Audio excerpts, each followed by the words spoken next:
miarabanao tokantrano indray manaraka ny televiziona malagasy ao anatin'ny mety tetry ny andro amin'ity fatelopolon'ny volana martsa 2024 ety hoterentsika avy hatrany ary saro azo avy amin'ny sanabolana ahitana ny rivotoza zoanina any amin'ny 200 kilometatra atsinanantolanaro misy fohibeny sady miena ny heriny raha tamin'ny tolakandro teo mikasika ny fiatraikany amin'ny tetry ny andro aty amin'ny antanety kosa dia ny ilana tsanana manontolo iny no somary ambany ambany ny tsindrin'ny atmosfera raha toka tsy hodrivotra malefaka mivaovao kosa ny andrafitra mety tetry ny andro ho an'ny tapany andrefan'ny Madagasikara manontolo mikasika ny tetry ny andro andrapitsy maraina ary dia amin'iny faritra Diana Sofia Amazon Sava Alatra Mangoro Analanjirofo ka hatraty amin'ny faritra Vadovavy Fito Finantsy Atsimatsanana iny no ahitana orana tandrivindraona ny vao maraina anjombona kosa ny andro raha ho an'ny ilana tsinanan'ny voatany manontolo arahana orana tandrivindraona izany raha ho an'ny faritra tsasatsasany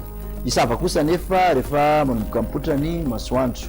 mikasika ny toetry ny andro tolakandro kosa dia ahitana oram-baratra avokoa ny ilana tsinanana manontolo Diana Sofia Sava Alatra Mangoro mahazo an'ny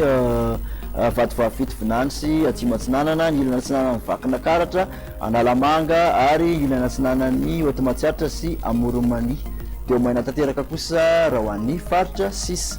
ny maripanina ambany indrindra voavinavina dia 4.0 degré Celsius manodidina ny 9.0 ka hatramin'ny 9.0 ho an'ny ampovoan-tany akoatran'izay ary manodididina ny 7.20 sy 4.20 kosa ny maripana ho an'ny morontsiraka rehetrarehetra 5.30 kosa ny maripana voavinavina ho an'ny ambondrindra any Antsoy nahitana izany manodidina ny 5.20 ka hatramin'ny 7.20 raha ho an'ny ampovoan-tany ary mihoatra ny 30 degré Celsius kosa raha ho an'ny morontsiraka rehetrarehetra mikasika ny tetry ny andro ho an'ireo tanan-dehibe ivelan'ny Madagasikara ary dia homaina tanteraka ny andro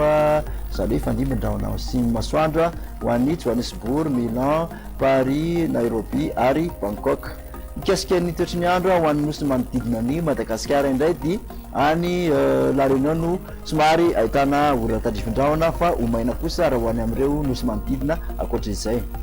farany dia fataro ary fa ny taratra izay avoakan'ny masoandro dia anisan'ny tompona ndraikitra fototra amin'ny